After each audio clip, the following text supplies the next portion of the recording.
Okay, well, the first problem is here in South Carolina. Um, Not necessarily. I mean, look, and I practice in states that stupid is as stupid does. South Carolina is one of those with regards to their aggressive posture towards special education.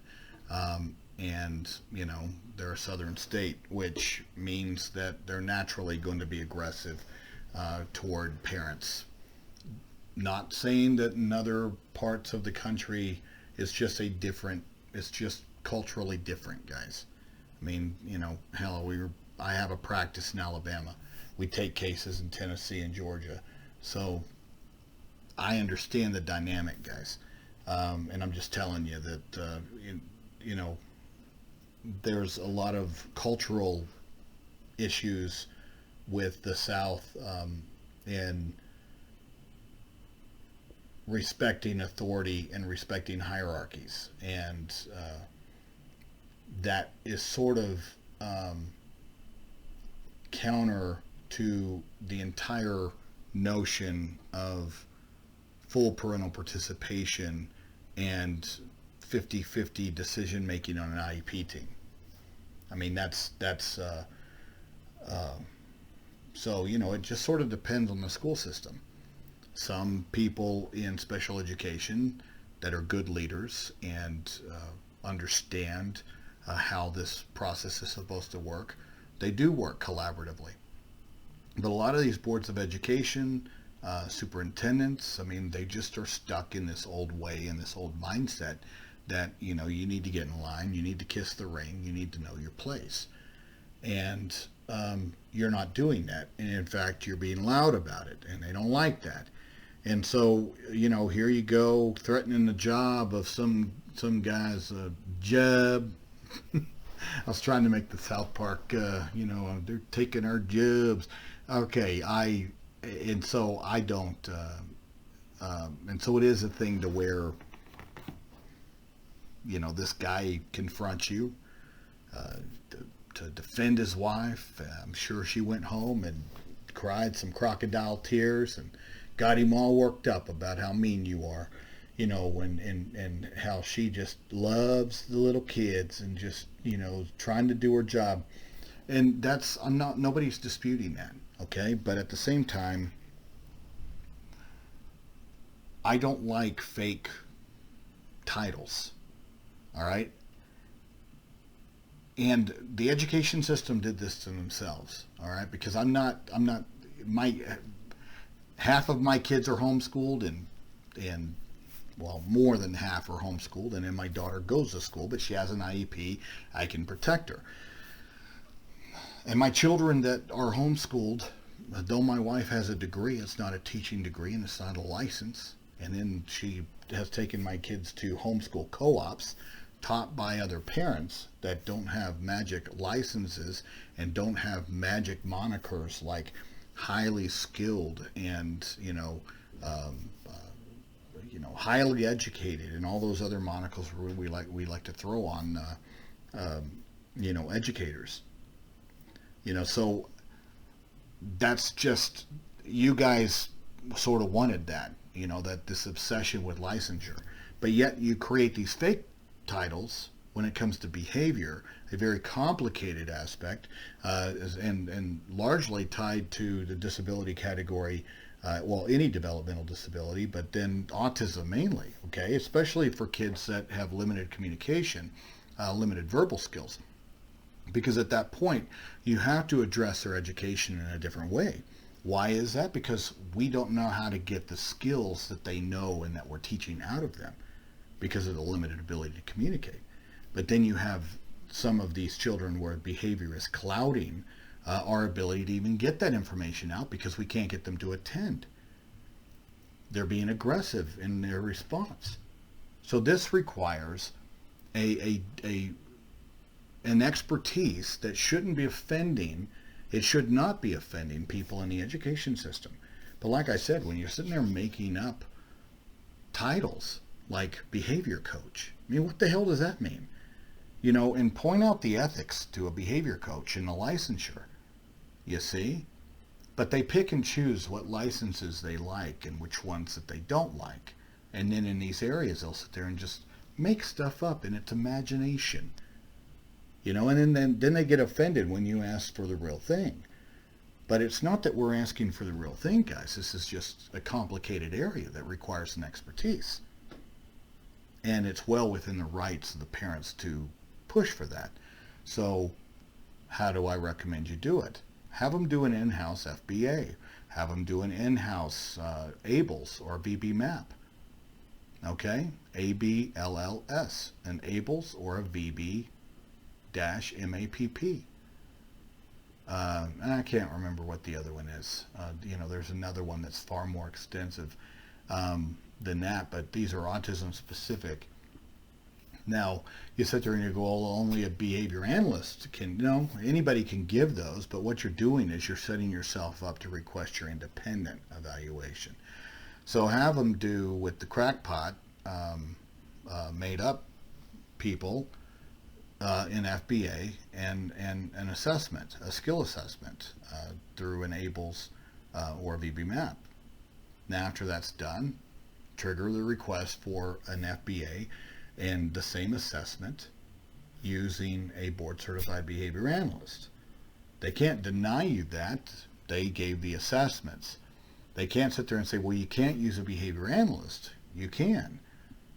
All they can do is limit you to agency criteria. What's the agency criteria? Well, that's circumference, mileage, distance, that's it. Whether that person has licensure, wow, okay, within your state. And the other one is whether they charge a community rate for, similar professionals, which they all do. So there you go. But they can't sit there and say, well, you can't use a behavior analyst. Well, you can, but I would make sure that whoever you're using follows their ethics. And then also that they are conducting the ABLS and the FBA where your client, where your child is the client. Determine the client. And not the school, okay? Because, if the school's considered the client, then they can sort of sprinkle fairy dust and do consultative broad brushing. But if your child is determined the client, then it has to be a little bit more in depth with regards to the recommendations. And what you're trying to do is you're trying to get with the ABLS to pinpoint the deficits, the skill acquisition, and the need for behavior reduction. Okay? And that's the twofold goal. Because you got an FBA, we're looking at the behaviors, but see, we're also trying to determine where the present baselines are, present levels of performance, in order to determine what we need to do for your child to acquire skills. So it's important that somebody come in that has that expertise to design what's known as a behavior reduction and skill acquisition program. We want to reduce a behavior while acquiring skills in order to navigate the child's daily life, their wants and needs, and have them be able to engage and attend so that they can be receptive to learning. All right? And that's where the complicated nature of human behavior collides to where that's the mission. Skill acquisition through behavior reduction, or through behavior reduction, skill acquisition. Okay? A behavior coach isn't going to know all of those fine nuances. And this is always my question. If you're a behavior coach, then why not just get your licensure as a behavior analyst? Why not? And because it just baffles me. Why wouldn't you do something like that naturally? You already have a degree, as an educator, or, which most of them are. Why not get that additional licensure? Or why stay with the made-up imagination, title? But that's your carve-out in. The other thing is I wouldn't be using the word medical ABA. All right, not when you're dealing with public schools. They're required to provide your child what they need to receive a free and appropriate public education. Now you can look at it at that, you've got 3 educational performance areas of academic, communication, and social emotional developing, including behavior.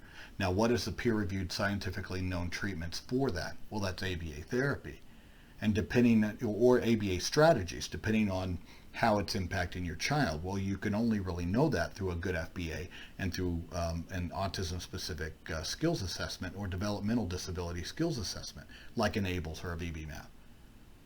And then once you have the behavior analysts in there, that's where the recommendations come in. Well, what kind of ABA does your child need? Do they need, natural environment training, pivotal response, or discrete trial training, DTT? Now, there's nothing medical about that. Those are all things that can be done within the school. Absolutely. And there are so many ABA strategies that schools naturally use that we all use. BCBAs don't have some monopoly on all this stuff, but they know how to package it in such a way to where it works for the child, and they make progress. And they're data driven. So those are all things that can meld right into your child's IEP program. We do that all the time, but you got to use the right word, because otherwise the schools will sit there and say, well, we don't provide clinical ABA. What do you think a self-contained classroom is? If that's not a clinical environment, I don't know what is, because they're not going other places, and their entire program is encased inside of this one room where you have OTs, speech language, PTs, ABA, and academic instruction. All of those things are occurring inside of this self-contained environment that's not general education. And if that's not clinical, it sure as hell looks like it, smells like it, looks like it. All right? But don't tell them that. They're in denial about that. Somehow, self-contained environments are no. I mean, that's when the rubber hits the road, and we're teaching functional skills too, and I'm talking toileting. All right? Are they teaching that in general ed? Nope. Sounds clinical to me. But provide me an update. I'm interested. This is an interesting scenario. Oh, and as far as the husband, I'd ignore it. I mean, there's just... I'd ignore it. I mean, you just don't want to ratchet that up unnecessarily. I mean, people do stupid things, immature reaction, all right? But be the bigger person. Sounds like that's what you're doing anyway.